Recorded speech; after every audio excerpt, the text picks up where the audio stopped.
दोस्तों, आपने एक अक्सर कहावत सुनी होगी कि पूरी दुनिया उगते सूर्य को सलाम करती है, डूबते सूर्य को कोई नहीं पूछता।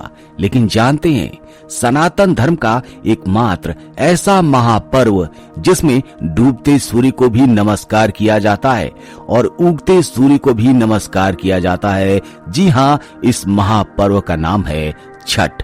दोस्तों, आज के वीडियो में बात करने वाले हैं महापर्व छठ पूजा की। इस पूजा की विधि क्या है, 4 दिनों तक चलने वाला ये महापर्व, इसके पीछे की कहानी क्या है, किसने सबसे पहले इस पर्व को किया था, इसकी धार्मिक मान्यताएं क्या है, और वीडियो के अंत में बात करेंगे एक ऐसे मुस्लिम परिवार की जो सनातन धर्म के इस महापर्व को करता है। जी हाँ, वो छठ पूजा मनाता है।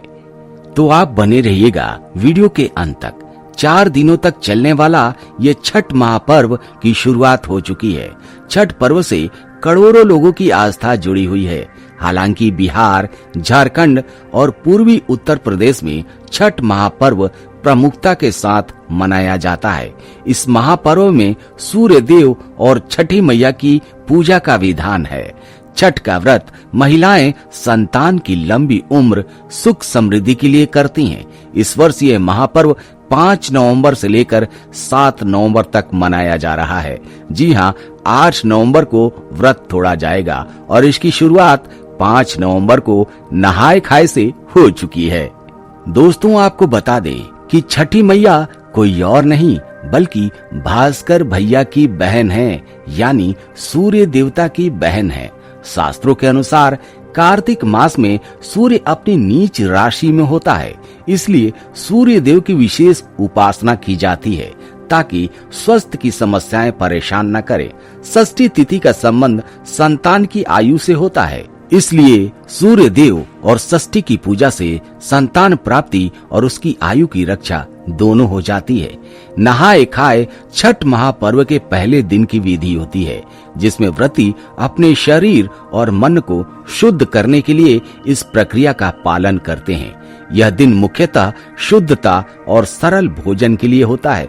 जानते हैं दोस्तों, नहाए खाए के दिन लौकी की सब्जी, चने की दाल और अरवा भात खाया जाता है।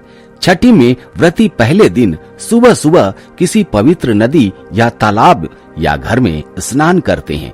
पानी में थोड़ा सा गंगा जल जरूर मिला लेते हैं। स्नान के बाद पूरे घर की विशेष रूप से रसोई की सफाई की जाती है।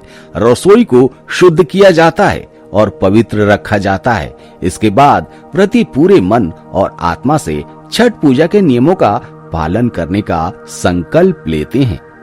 नहाए खाए के दिन व्रती सिर्फ सादा और सात्विक भोजन करते हैं। आमतौर पर जैसा हमने बताया, चावल, चने की दाल और कद्दू की सब्जी बनाई जाती है। भोजन में लहसुन और प्याज का इस्तेमाल नहीं किया जाता और किसी भी तरह का मसाला भी प्रयोग नहीं किया जाता। भोजन मिट्टी या कांसे के बर्तन में पकाया जाता है और उसे लकड़ी या गोबर के उपलों पर पकाना पारंपरिक माना जाता है। व्रती इसे शुद्धता के साथ ग्रहण करते हैं और उसके बाद ही परिवार के अन्य सदस्य भोजन करते हैं। दूसरे दिन की अगर बात की जाए तो दूसरे दिन को लोहड़ खरना कहा जाता है। इस दिन लोग उपवास रखकर शाम को खीर का सेवन करते हैं और साथ में गेहूं की रोटी बनाते हैं। खीर गन्ने के रस की बनी होती है या गुड़ की बनी होती है। इसमें नमक या चीनी का प्रयोग बिल्कुल नहीं किया जाता। दोस्तों, अगर बात तीसरे दिन की जाए तो छठ पर्व में तीसरे दिन उपवास रखकर डूबते हुए सूर्य को अर्घ दिया जाता है। साथ में विशेष प्रकार का पकवान जिसे ठेकुआ या महाप्रसाद कहा जाता है और उसी के साथ मौसमी फल का भी अर्घ दिया जाता है। अर्घ दूध और जल से दिया जाता है। अगर बात चौथे दिन की जाए तो चौथे दिन बिल्कुल उगते हुए सूर्य को अंतिम अर्घ दिया जाता है। इसके बाद कच्चे दूध और प्रसाद को खाकर व्रत का समापन किया जाता है। दोस्तों, इस बात को बिहार के लोग जानते हैं, लेकिन आप सभी के मन में ये सवाल उठ रहा होगा कि आखिर छठ महापर्व में डूबते सूर्य को नमस्कार क्यों किया जाता है। दोस्तों, सूर्य जो है प्रकृति का सबसे सुंदर उदाहरण है। अगर सूर्य नहीं होगा तो ये पृथ्वी ही नहीं होगी। अगर सूर्य नहीं होगा तो कोई पौधा नहीं होगा, कोई पेड़ नहीं होगा, कोई अनाज नहीं होगा, वायु नहीं होगी और जल भी नहीं होगा। अगर सूर्य नहीं होगा तो जीवन नहीं होगा। डूबते सूर्य को अर्घ देने का मतलब ये है दोस्तों कि हम सभी उस सूर्य के प्रति अपनी कृतज्ञता जाहिर करते हैं, उस प्रकृति के प्रति हम अपनी कृतज्ञता जाहिर करते हैं। हम धन्यवाद देते हैं कि हे भगवान, आपने हमें एक सुंदर जीवन दिया है, सभी साधन दिए हैं, खाने को भोजन दिया है, रहने को घर दिया है, पीने को पानी दिया है। दोस्तों, डूबता सूर्य हमारे पूर्वजों को दर्शाता है। कहने का मतलब ये है कि अगर आपको जीवन में खुश रहना है तो आपके पूर्वज, आपके माता पिता खुश रहने चाहिए। इस बात का आपको ध्यान रखना है कि आपके माता पिता कभी दुखी ना हो। जी हाँ दोस्तों, अगर आपको पौधों में पानी देना है तो आपको पानी जड़ में देना चाहिए, जिसके कारण आपको बढ़िया फल मिले, बढ़िया फूल मिले। अगले दिन हम उगते सूर्य को भी नमस्कार करते हैं और उगता सूर्य हमारा आने वाला जनरेशन है, जो हमारे संस्कार को, हमारे इस महापर्व छठ को आगे लेकर जाएगा। जब हम अपने संस्कार उसके अंदर डालेंगे, वो हमारे संस्कार को आगे बढ़ाएगा। तो ये हमारी जिम्मेवारी है दोस्तों कि इस महापर्व छठ को हम आगे यूं ही बढ़ाते रहें। आने वाले जनरेशन को हम वो हर संस्कार दें जो हमें अपने माता पिता से मिला है। दोस्तों, यही महापर्व छठ की खूबसूरती है और इसी के कारण आज ये पूरी दुनिया में बड़े हर्षोल्लास के साथ मनाया जा रहा है। अब ये केवल बिहार तक सीमित नहीं रहा, भारत के कोने कोने में महापर्व छठ को मनाया जा रहा है। और केवल भारत ही नहीं, दुनिया के कोने कोने में इस महापर्व छठ को मनाया जा रहा है। सिंगापुर में, अमेरिका में, लंदन में, थाईलैंड में, इंडोनेशिया में, सिंगापुर में, कनाडा में, नेपाल में और इसी तरीके से दुनिया के कोने कोने में इस महापर्व छठ को मनाया जा रहा है। आपने सोशल मीडिया पर बहुत सारे वीडियोस देखे होंगे और देख रहे होंगे, और ये यूं ही नहीं हो रहा है। यही तो हमारे बिहार का संस्कार है दोस्तों, यही तो सनातन धर्म है।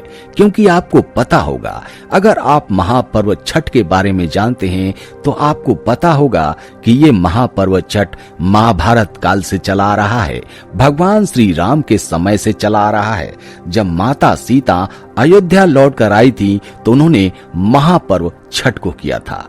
द्रौपदी ने अपने पुत्रों की रक्षा के लिए महापर्व छठ को किया था। दोस्तों, आइए बात कर लेते हैं उस मुस्लिम परिवार के बारे में जो मजहब की दीवार लांघकर महापर्व छठ को करते हैं।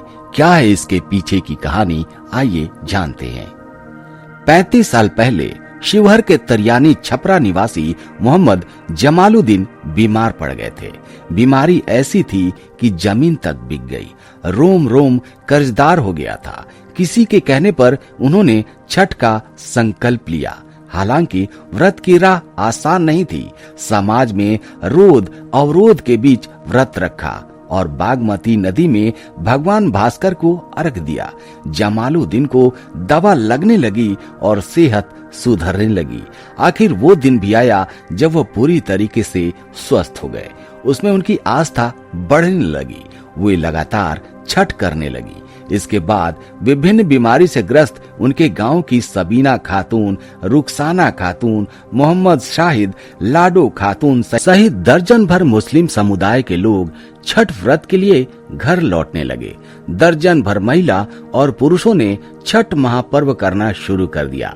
और अब तो हाल ये हो गया है दोस्तों कि उनका पूरा गांव ही मुस्लिम परिवार है जो कि महापर्व छठ को करता है। नहाए खाए से लेकर खरना तक और अर्घ भी दे रहे हैं और उनके घरों में छठ के गीत बज रहे हैं, जो हमारे लिए बड़े ही गर्व की बात है। अभावग्रस्ता के बीच जी रही इसी गांव की रुखसाना खातून के लिए जिंदगी की सफर की राह आसान नहीं थी। सरकार की ओर से केवल चावल और गेहूं मिल जाता था, लेकिन इसके बाद बीमारी, पढ़ाई और अन्य मद में होने वाले खर्चों के लिए रास्ता नहीं था। वो भी छठ का व्रत रखने लगी और छठ ने उसकी राह की बाधाएं दूर कर दी। दोस्तों, 40 परिवार वाली इस बस्ती में लगभग दर्जन भर लोग साल दर साल महापर्व छठ को करते आ रहे हैं। उनकी आस्था बढ़ते जा रही है। उनका मानना है कि सबका मालिक एक ही है और ये तो सूर्य देवता है जो सबके मालिक हैं और इसीलिए हमारी आस्था सूर्य देवता में है। हमारे बाधाओं को उन्होंने दूर किया है, हमें गरीबी से बाहर निकाला है, हमें स्वस्थ शरीर दिया है और इसीलिए हम अपनी कृतज्ञता भगवान सूर्य के प्रति महापर्व छठ को मनाकर करते हैं और हमारी आस्था यूं ही बढ़ते रहेगी और हमारी आने वाली पीढ़ियां भी महापर्व छठ को करेगी। जी हाँ दोस्तों, ऐसा ही है हमारा महापर्व। वो जाति नहीं देखता, वो धर्म नहीं देखता, वो तो बस आपका भाव देखता है, वो तो बस आपकी कृतज्ञता देखता है। ये है महापर्व छठ। तो दोस्तों, कैसी लगी ये वीडियो महापर्व छठ के ऊपर कमेंट करके जरूर बताइएगा। फिलहाल आज के वीडियो में इतना ही। मिलते हैं आपसे अगले वीडियो में एक नए टॉपिक के साथ। तब तक के लिए जय हिंद, जय भारत, जय सनातन।